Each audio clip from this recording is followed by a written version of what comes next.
Vous savez sûrement que ça, c'est le tableau le plus connu du XXe siècle. Mais est-ce que vous saviez que sa notoriété vient, alors certes de la renommée du détestable Picasso, mais aussi grâce à la documentation photographique qu'a fait Dora Maar à son sujet. Parce que oui, Dora Maar a documenté en photo chaque étape de la création de la toile d'une trentaine de mètres carrés, dès les premières ébauches jusqu'à la finalisation du tableau. Et ça a eu un grand impact sur la postérité du tableau. Bonjour tout le monde, ici Julia Guérin et aujourd'hui on va parler des coulisses des travaux photos artistiques comme documentaires, particulièrement de ceux qui sont allés bien trop loin pour l'art ou le sensationnalisme. Comme pour la première vidéo sur ce thème, je préfère commencer par une petite mise en garde pour les plus sensibles d'entre nous. Aujourd'hui, on va parler de travaux photos qui ont suscité la controverse, à tort ou à raison, ça, on va en reparler, que ce soit à cause de ce qu'ils montrent ou des conditions dans lesquelles ils ont été réalisés. Mais j'ai choisi de vous parler de trois photographes dont les œuvres et ou la personnalité soulèvent des questions liées à des sujets lourds comme le suicide ou la pédocriminalité. Donc si ce genre de thème vous met mal à l'aise, je vous invite à découvrir mes autres vidéos sur la chaîne de Thomas. Il y en a plein et il y a même une playlist qui est dédiée. Commençons sans plus tarder par les campagnes choc d'Oliviero Toscani pour Benetton. De la photo du nouveau-né à celle d'un homme mourant, Toscani est allé parfois très loin pour faire parler de la marque de textile. Mais tout d'abord, un petit peu de contexte. Toscani, c'est un photographe italien qui est né en 1942, qui est connu pour avoir transformé la publicité en un outil provocateur et engagé, mêlant art et politique dans une communication de masse. C'est à partir de 82 à 40 ans donc qu'il commence à travailler pour Luciano Benetton, donc le fondateur de la marque italienne de vêtements, à la condition de ne faire aucune campagne classique. Parce que lui, ce qu'il veut, c'est marquer les esprits avec des images chocs,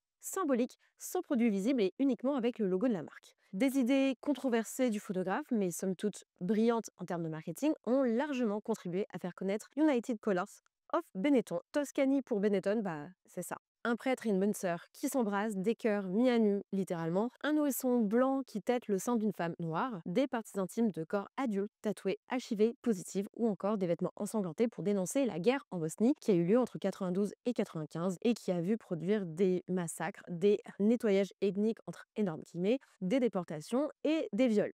Aujourd'hui, ça peut paraître inclusif ou finalement peu choquant, quoique la religion catholique doit toujours être en PLS avec cette photo, mais il ne faut pas oublier qu'on est dans les années 80 à ce moment-là. C'était il y a 45 ans. Mais même s'il y a déjà de quoi faire avec ces premières photos, ce n'est pas de celle-ci dont j'avais envie de vous parler aujourd'hui. J'ai plutôt envie d'avoir votre opinion sur ça. Un tout juste né, encore avec le cordon ombilical, un homme alité, mourant du sida dans les bras de son proche. Parce que oui, même si on dirait une peinture, c'est bien une photo. Et à leur propos, les réactions ont souvent été très virales. Les campagnes ont souvent été censurées, interdites ou carrément attaquées. Mais elles étaient aussi extrêmement efficaces en termes de notoriété mondiale pour la marque. Et à travers ces campagnes, Oliviero Toscani a expliqué qu'il ne voulait pas faire de la publicité, mais faire de la communication sociale. Pourtant, en 2000, le public décide qu'il allait trop loin avec une campagne mettant à l'honneur 25 hommes et une femme condamnés à mort qui se trouvent majoritairement au Texas. Les portraits de ces criminels sont calmes, humains, parfois souriants, à contre-courant de l'image du monstre qu'on s'imagine quand on pense à un prisonnier dans le couloir de la mort. Chaque portrait est accompagné du nom, de l'âge, du crime commis et de la date prévue d'exécution de ces derniers. Le but de cette campagne, c'était de dénoncer la peine de mort aux États-Unis en humanisant ceux qui en sont victimes et faire réfléchir sur les droits humains, la justice et la vengeance institutionnelle. Mais pas de chance cette fois-ci pour la marque et le photographe, ça ne passe pas. Toscani et Benetton sont accusés de glorifier les criminels. Les familles des victimes de ces criminels sont indignées et choquées de voir les meurtriers exposés ainsi. Le gouverneur du Texas à l'époque n'est autre que George W. Bush condamne la campagne publiquement. Le tollé médiatique est énorme. La marque se fait boycotter, elle perd des contrats et c'est ainsi que se termine le partenariat entre Toscani et Benetton qui aura duré près de 20 ans. Après ça, Toscani revient brièvement chez Benetton entre 2017 et 2020, puis il se refait virer pour des propos qui ont minimisé l'effondrement du pont de Gênes, ayant fait 43 morts. Donc concernant les criminels, est-ce qu'on doit vraiment relever toutes les notions polémiques, voire très problématiques ici, et même de ces différentes campagnes choc? D'ailleurs, je trouve ça assez intéressant concernant les campagnes des criminels, qu'aujourd'hui on a toujours les mêmes questionnements, les mêmes problématiques, puisque 25 ans après la campagne de Toscani, on a toujours cette fascination pour le morbide, pour les crimes. Ça se ressent notamment avec des séries comme celle sur Jeffrey Dahmer ou celle sur Ted Bundy, Extremely Weekend. Donc pour résumer, je vous repose la question, peut-on légitimement exposer, voire mettre en scène des criminels d'une telle violence, quel que soit le message qu'on cherche à faire passer? Deuxième photographe dont on va parler, c'est Kevin Carter. Kevin Carter, c'est un photojournaliste sud-africain qui est né en 1960 et qui est connu pour ses photographies poignantes de la guerre et des injustices sociales, et particulièrement durant l'apartheid. Il faisait partie du célèbre Bang Bang Club, un groupe de 4 photographes qui ont recouvert des violences dans les townships sud-africains pendant les dernières années de l'apartheid. Mais il est surtout connu pour cette photo. En 93, il est envoyé au Soudan, plus particulièrement pour couvrir la guerre civile et la famine qui frappe le pays. Et c'est dans le village d'Ayod qu'il découvre l'enfant affamé qui se hisse péniblement vers un centre d'approvisionnement alimentaire qui est pas très loin. Et c'est à ce moment-là, dans ce village, en mars 93, que le photographe Kevin Carter photographie l'une des photos les plus poignantes et les plus dures jamais prises à ce moment-là. Quelques jours plus tard, le 26 mars 93, le New York Times publie cette photo, ce qui vaut à Kevin Carter une renommée mondiale immédiate. Et d'ailleurs, en 94, plus ou moins un an plus tard d'ailleurs, Kevin Carter reçoit le prix Pulitzer pour cette même photographie. Le Monde va d'ailleurs publier à ce propos que ce prix prestigieux apporte à Kevin Carter une reconnaissance de ses pairs en même temps qu'une salve de critiques acerbe. Et c'est pas peu dire. Parce que cette image, dès sa parution, elle déclenche une vague d'indignation centrée sur 3 questions principales. 1. Pourquoi le photographe n'a rien fait pour aider l'enfant? 2. L'enfant est-il mort et a-t-il été mangé par le vautour? Et 3. La photo a-t-elle été mise en scène? Pour commencer par la plus grande des polémiques qui subsistent encore aujourd'hui, non, Kevin Carter n'a pas abandonné l'enfant. L'enfant sur la photo n'était ni seul ni abandonné. Le père était à quelques mètres dans un centre de soins. Cette affirmation, elle est d'ailleurs appuyée par la présence d'un bracelet autour du poignet de l'enfant qui indique que des soins lui ont aussi été apportés. Et justement, Alberto Rojas, photojournaliste pour le quotidien espagnol El Mundo, a amorcé une enquête pour révéler la véritable histoire qui se cachait derrière cette photo. Il a rencontré une organisation humanitaire qui l'a mené, quant à lui, directement au père de l'enfant et ce dernier a affirmé qu'effectivement, l'enfant qu'on voit sur cette photo avait survécu à la famine. Malheureusement, il a quand même subi un triste sort puisque 14 ans plus tard, il est décédé suite à d'intenses fièvres provoquées par une crise de paludisme. Ceci nous amène donc à la deuxième question posée. Non, l'enfant n'est pas mort sur la photo et non, il n'a pas été mangé par le vautour. D'ailleurs, la présence du vautour n'a pas choqué le père de l'enfant puisque dans cette région-là, ils sont légion, il y en a partout.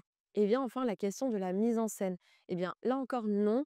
Le photographe Kevin Carter n'a pas fait de sensationnalisme en mettant l'enfant mort de faim en scène. Au contraire, il a affirmé qu'il aurait attendu plusieurs minutes que le vautour s'envole, justement pour diminuer cet effet dramatique de la photo. Mais il n'y a rien eu à faire, le vautour est resté et Kevin Carter a dû se résigner à prendre la photo telle qu'elle est. D'ailleurs, le photographe aurait même chassé le vautour avant de s'effondrer en larmes un petit peu plus loin. Vite pour un aparté, le titre de la photo traduit en français est souvent La fillette et le vautour.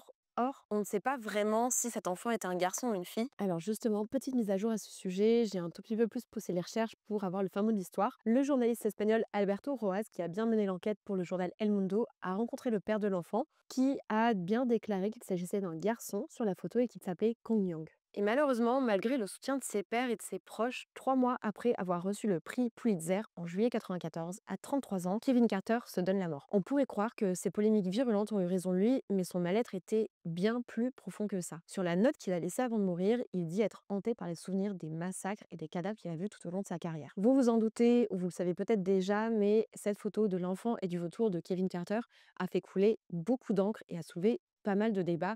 Et même encore aujourd'hui, les gens ne connaissent pas la vraie histoire qui est derrière cette photo. Évidemment, oui, on peut toujours se questionner sur la légitimité de l'homme à prendre cette photo aussi sensationnelle, mais n'oublions pas que son métier était justement de voir le pire de l'humanité, de le photographier et de faire ouvrir les yeux au monde sur ce qui se passait ailleurs. Nous arrivons au troisième et dernier travail ô combien questionnable que je voulais aborder ici. Accrochez-vous, on n'a pas encore fini avec les sujets dramatiques. Pour le contexte, Gary Gross est né à New York en 1937 et il a notamment étudié avec des maîtres de la photo comme Richard Avedon. Lorsque sa carrière de photographe décolle, il a déjà été publié dans le Cosmopolitan et le New York Magazine. Il a aussi réalisé des portraits de célébrités comme Whitney Houston pour son premier album par exemple. Où est le problème? Vous allez me dire, eh ben, le problème, il est sur cette photo.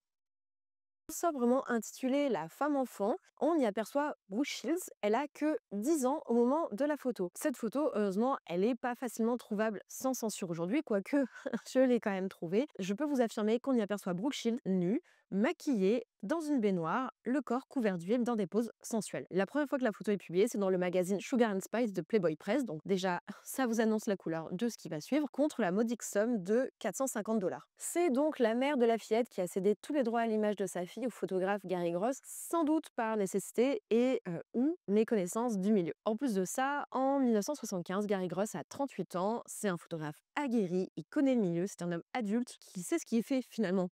mais il prend quand même cette photo. Mais c'est pas tout. En 78, 3 ans plus tard, il republie à nouveau cette photo de la fillette, évidemment non censurée, donc vous avez compris l'idée, dans ce magazine. Et attendez, parce que c'est pas fini, c'est peut-être pas le pire, quoique, puisque à la sortie de ce second magazine, les critiques pleuvent en faveur du photographe. Bah oui, parce que beaucoup d'encre a été versée, mais peu, voire aucune critique ne pointe en direction du caractère pédopornographique des photos de Brooke Shields. Et c'est qu'en 81 que Brooke Shields intente un procès à Gary Gross. Le procès visait à annuler les droits d'utilisation accordés par sa mère à l'époque. Malheureusement, elle perd le procès, mais elle obtient tout de même une suspension de la diffusion de la photo. Finalement, en 83, les tribunaux mettent Gary Gross hors de cause car ce n'était pas la nature pornographique de la photo qui était jugée à ce moment-là, mais le caractère juridique du contrat signé par sa mère. Et si vous trouvez ça dégueulasse, eh ben attendez parce que c'est toujours pas fini. Non, non, non. On a aussi en 83 Richard Prince qui reprend cette photo et l'intègre dans son œuvre Spiritual America à partir de 2007. Alors oui, je mets œuvre entre gros guillemets, effectivement c'est une œuvre artistique, mais en l'occurrence on parle de cette photo de Brooke Shields. Si vous connaissez pas le travail de Richard Prince, en gros il photographie des photos et il en fait des œuvres et des expositions. Et à partir de 2007, en fait, il photographie pas Brooke Shields directement, mais il photographie un des portraits qu'a fait Gary Gross à l'époque, sans son autorisation, ni celle du photographe, ni celle de la jeune fille. Mais là où ça en devient presque comique tellement c'est scandaleux, c'est que Richard Prince évoque une critique du voyeurisme, de l'érotisation de l'enfance et du consumérisme sexuel américain à travers cette photo. En 2009 d'ailleurs, cette même photo de Richard Prince, qui n'est donc que celle de Brooke Shields photographiée par Gary Gross, vous avez compris l'idée, est exposée au Tate Modern à Londres dans l'exposition Pop Life. Ce qui est fou, c'est que cette exposition a été même interdite aux moins de 18 ans. Pourtant, elle expose une gamine de 10 ans complètement nue dans une baignoire. Bon bref, pardon d'insister sur cette photo, sur ce portrait, mais je trouve qu'il y a tellement de choses